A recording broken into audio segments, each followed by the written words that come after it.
Hey, Fort Lee, it's Mayor Mark Sokolich. Wanted to provide you with a most recent update concerning the COVID-19 public health crisis. I'm joined tonight with our Director of the Office of Emergency Management, Brian Drumgoole. We're going to get to the frequently asked questions in a minute. Those are the questions that we've been receiving at our call center. If you have any questions about COVID-19, non-emergent, emergencies go to 911, but non-emergent questions, you dial 201-592-3500, extension 1700, and you'll get your answer. Or they'll get back to you and provide you with your answer to any specific question you have. You can always email your question to covid19@fortleenj.org. And I'm grateful to Brian and his team for putting that together. Presently, as of March 26, we have 36 positive cases here in the borough of Fort Lee, which I must tell you, in light of our proximity to New York City, the commuter population that we have, that's a relatively conservative number. So I think our joint effort in staying at home and making sure that we follow all the safeguards, I think is showing some results. We do anticipate that number increasing, but the number's increasing because we're doing a lot more testing because testing kits are now available. Number one. Number two, before we get into the questions, I wanted to remind everybody, you're living in Fort Lee, New Jersey. It's one of the most special places in the world, right? And we could get through anything. And I know, and I recall getting through Superstorm Sandy, and I remember getting through the Linwood Park fire. We did it together, where everyone banded together. And we started GoFundMe pages, and we had donations, and the whole community tried to help those that had suffered a loss. So we're going to do the same thing with COVID-19. We're going to stick together, and we're going to get through this. I know that our Business District Alliance is in the process of implementing a program where they're going to have all the local restaurants on the Main Street district start to make food. They're going to pay for it so that that business can generate some income, and that food is going to be donated by the BDA in the borough of Fort Lee to our emergency service agencies, our fire department and the police department and the ambulance corps.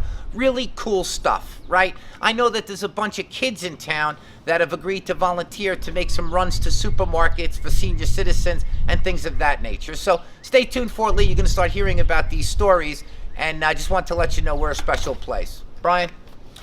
Thank you, Mayor. Good evening, Fort Lee. The emergency services continue to work extremely hard to make sure that you're safe during this public health crisis. As well as handling the COVID-19 calls, the emergency services are handling our daily calls, whether it be a traffic accident or an EMS call or a fire alarm.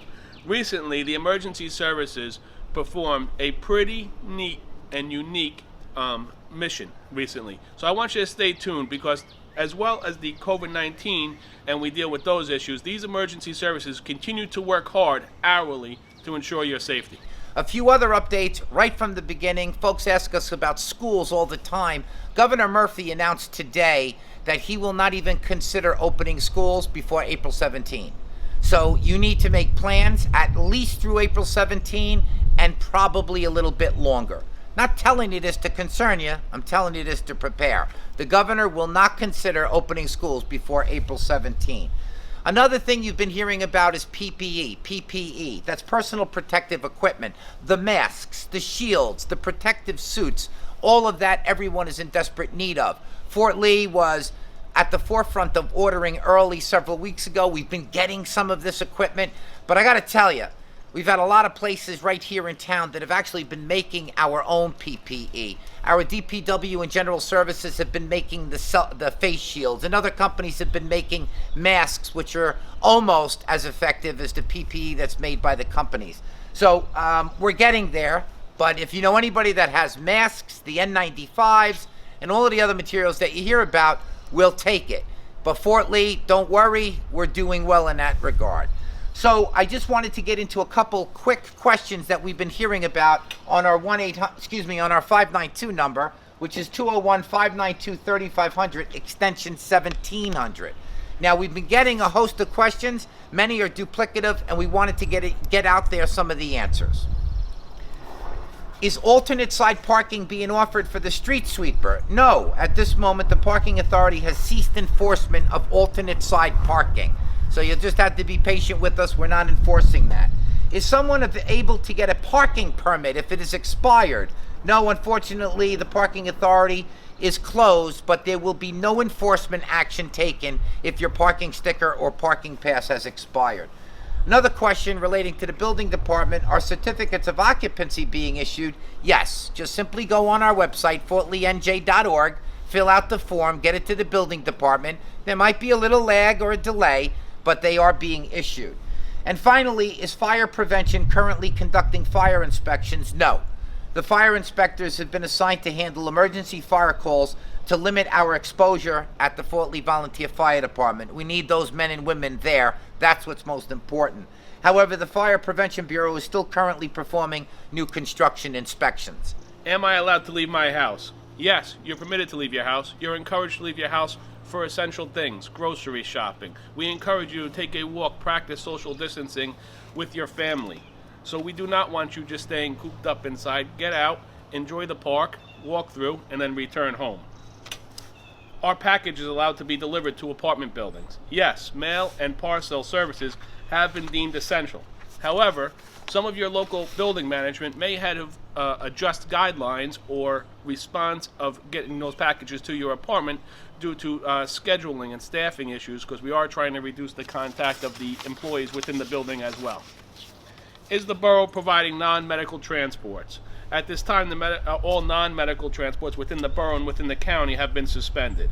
With that being said, if you have exhausted all other options, please call the local call center and we will coordinate for you.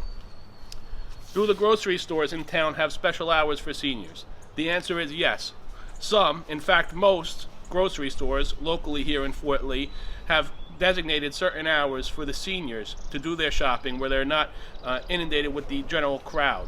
You can please call the COVID-19 call center and we will be more than happy to provide you with a list of those stores that are offering those services to you. Another commonly asked question are about high rises. One specifically is how many people are allowed to go into an elevator.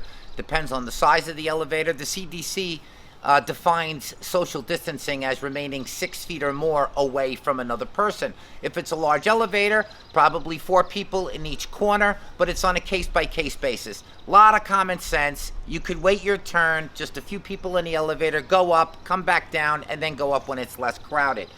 And with regard to high rises, I just wanted to review these guidelines again.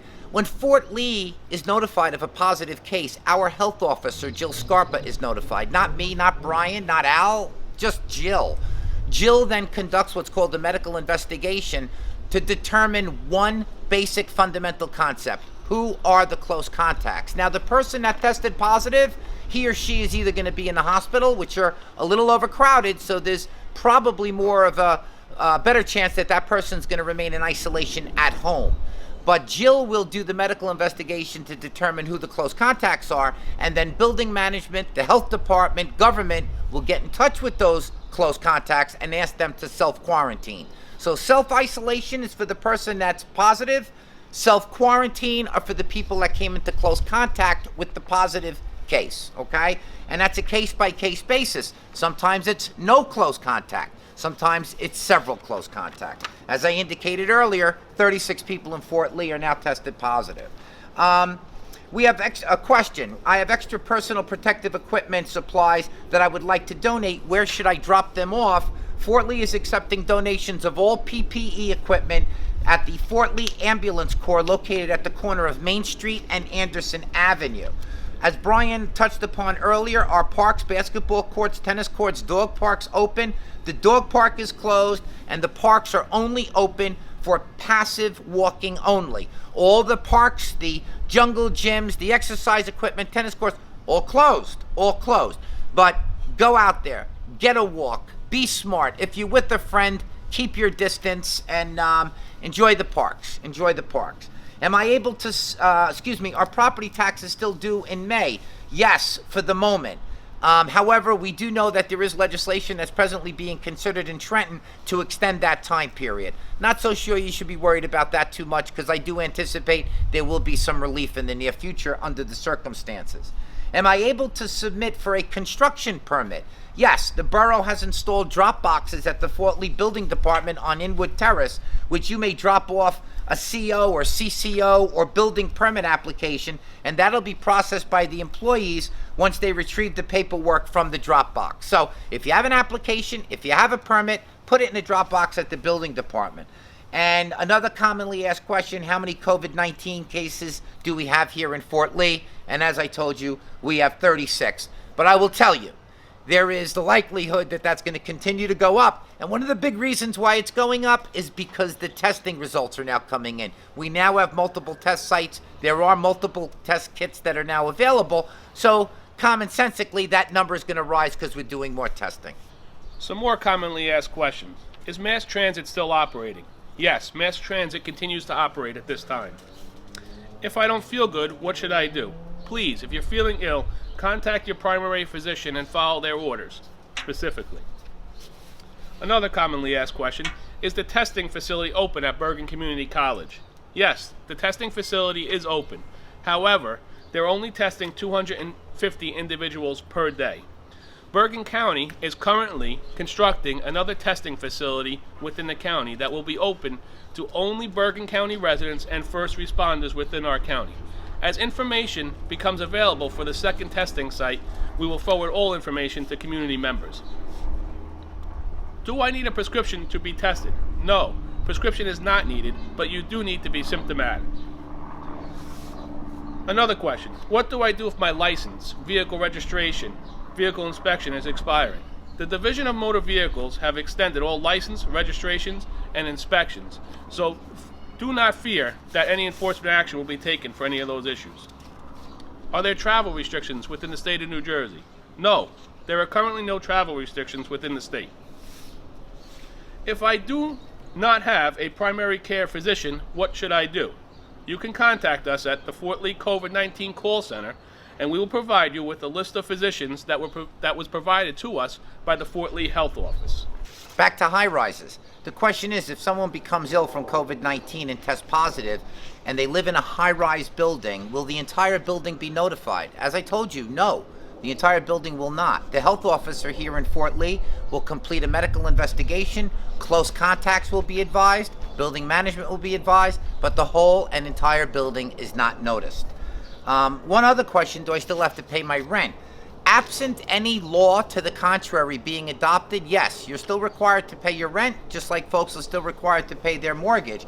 But everyone is encouraged to pay the rent, and I know that Governor Murphy, who I speak to on a regular basis, has issued an executive order which states that no foreclosure or eviction proceedings are allowed to proceed. So if you're unable to pay the rent, and you do not, the landlord can't institute eviction for possess action. So you're relieved of that burden for the moment. These are just a few of the questions that we're getting. These are the most frequently asked questions. There are other questions that were asked. We had a question, can dogs contract the COVID-19 virus? As a matter of fact, I have my dog Daisy at my feet while we're doing this. No, dogs are apparently immune from COVID-19. And I believe that's the case for cats as well. And I think that's important to know. One less thing to worry about. If you have questions, call 201-592-3500, extension 1700. Brian and his team expended a lot of time and effort to make sure that that call center was open and available to everybody in the borough of Fort Lee. So please take advantage of it. Thank you, Mayor. And if I could just reiterate to take advantage of the call center, and please, if it is an emergency, we are still using 911. Stay well, Fort Lee.